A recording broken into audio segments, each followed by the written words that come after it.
Program Pendidikan Profesi Psikologi Universitas Gunadarma.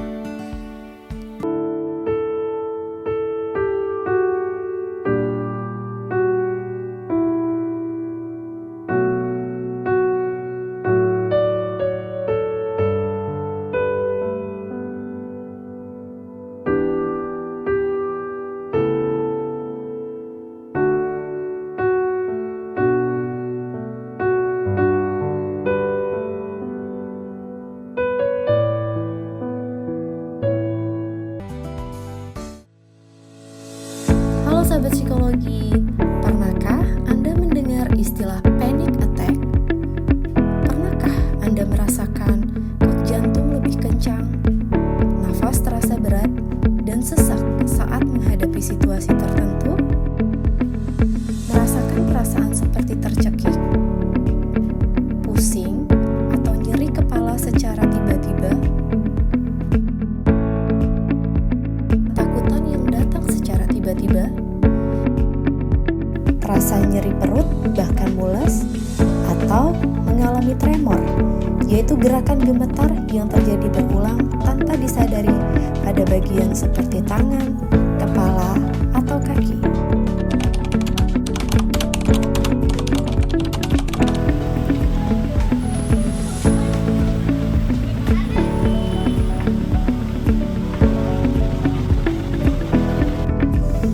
Pada ilustrasi ini, serangan panik muncul saat seseorang sedang berkendara di jalan raya, merasa takut tidak bisa mengendalikan kendaraannya saat situasi macet, takut tertabrak oleh kendaraan lain, merasa situasi saat ini akan mengancam dirinya dan menyebabkan dirinya terlambat sampai ke tempat tujuan.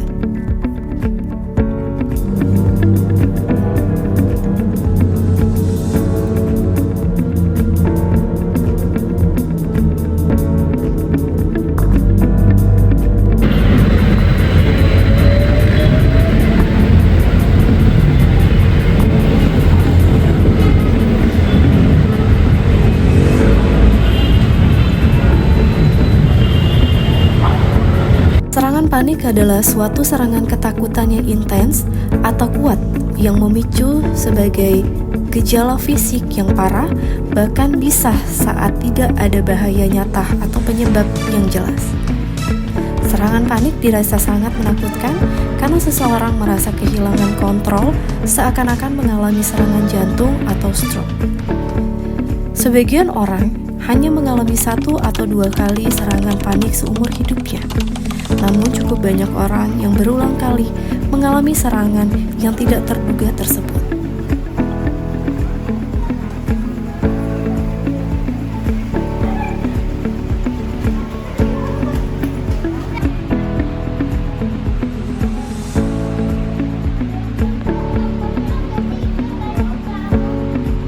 Tangganya tinggi banget. Bakal jatuh gak ya gue nanti? Rasa panik melihat sesuatu hal yang baru terkadang kerap terjadi karena merasa tidak akan bisa melewati tantangan yang baru tersebut.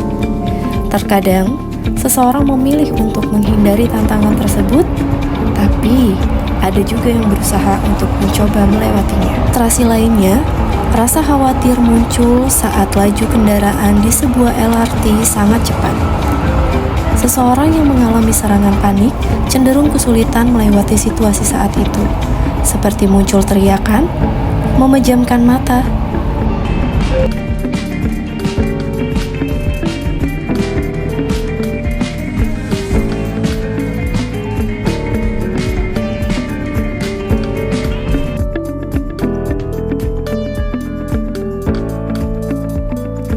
Aduh, kunciku mana? Ketinggalan di mana ya kunciku ya? Aduh, di mana ya?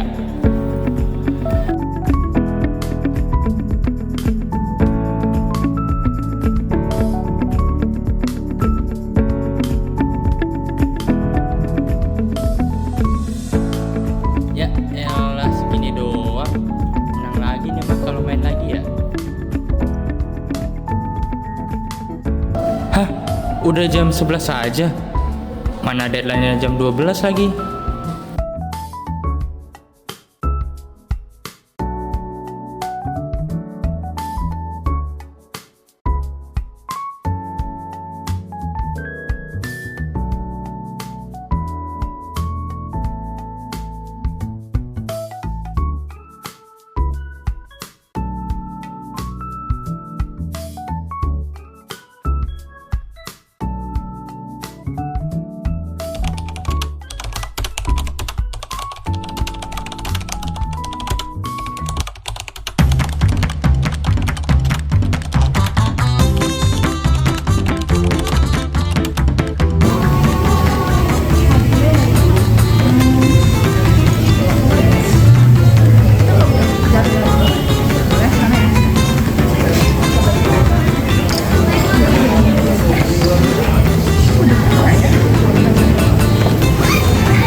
Psikologi itu berhubungan dengan disiplin ilmu lain ya, antara lain agama, pendidikan, ekonomi, dan masih banyak lagi. Nah, sampai sini berarti bisa dipahamin ya teman-teman? Bisa.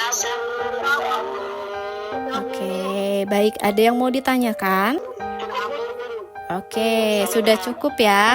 Oke, karena lanjut sepertinya kita masih ada waktu, jadi teman-teman silakan keluarkan selembar kertas, kita kuis terlebih dahulu.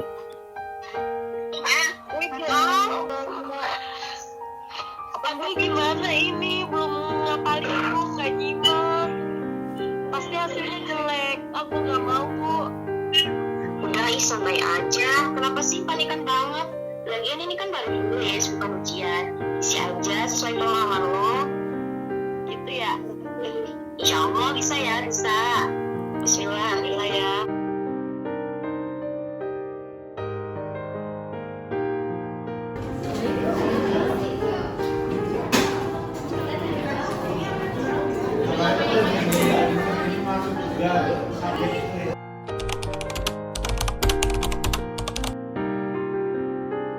Baik teman-teman, video yang baru Anda saksikan tadi adalah gambaran serangan panik. Serangan panik adalah merupakan bagian dari gangguan panik. Serangan panik bisa dilihat dari beberapa simptom. Yang pertama adalah jantung berdebar, bisa mual, bisa keringat, bisa gemetar, dan pusing. Itulah simptom-simptom yang bisa muncul ketika seseorang mengalami serangan panik. Baik, dikatakan bahwa ada beberapa penyebab terkait dengan serangan panik.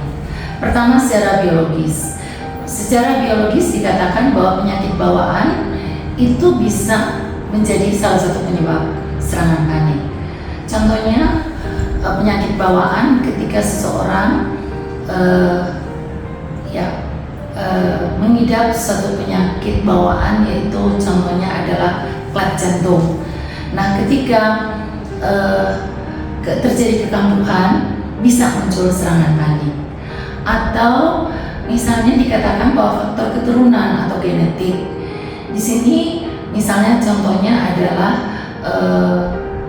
penyakit asma. Nah, ketika penyakit asma ini kambuh, bisa terjadi serangan panik.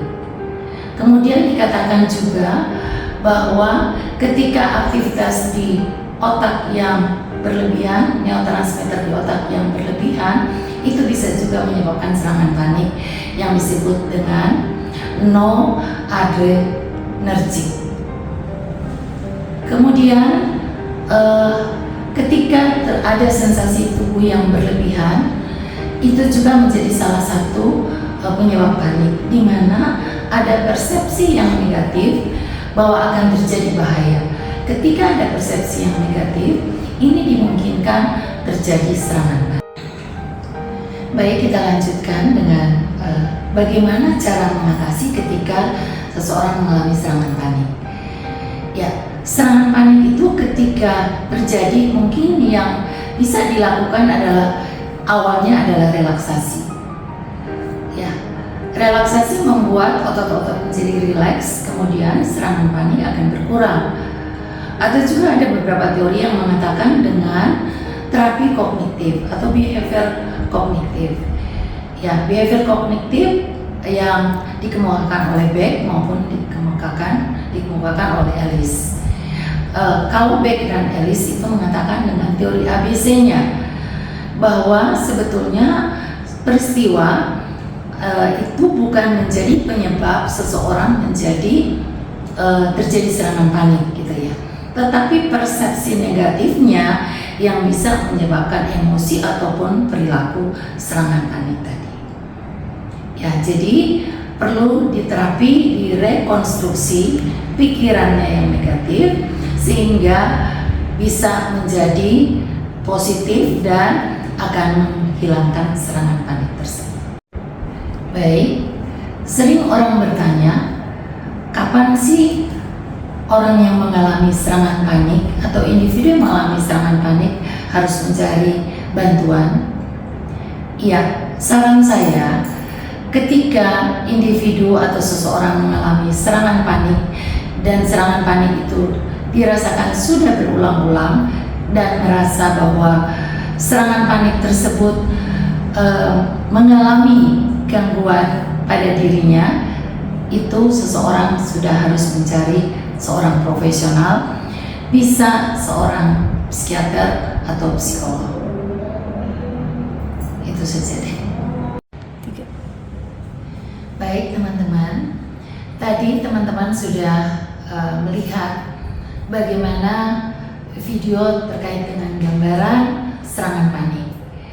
Jadi harapan saya dengan video yang kami coba buat terkait dengan serangan panik dapat membantu teman-teman yang mengalami serangan panik dapat memperoleh informasi dan tahu bagaimana cara mengatasi serangan panik. Dan ketika serangan panik itu sudah terjadi berulang-ulang, Anda akan tahu mencari kemana untuk mengatasi permasalahan serangan panik tersebut. Demikian mungkin yang bisa saya berikan di dalam video ini, dan mudah-mudahan video ini menjadi bermanfaat bagi teman-teman yang melihat video ini.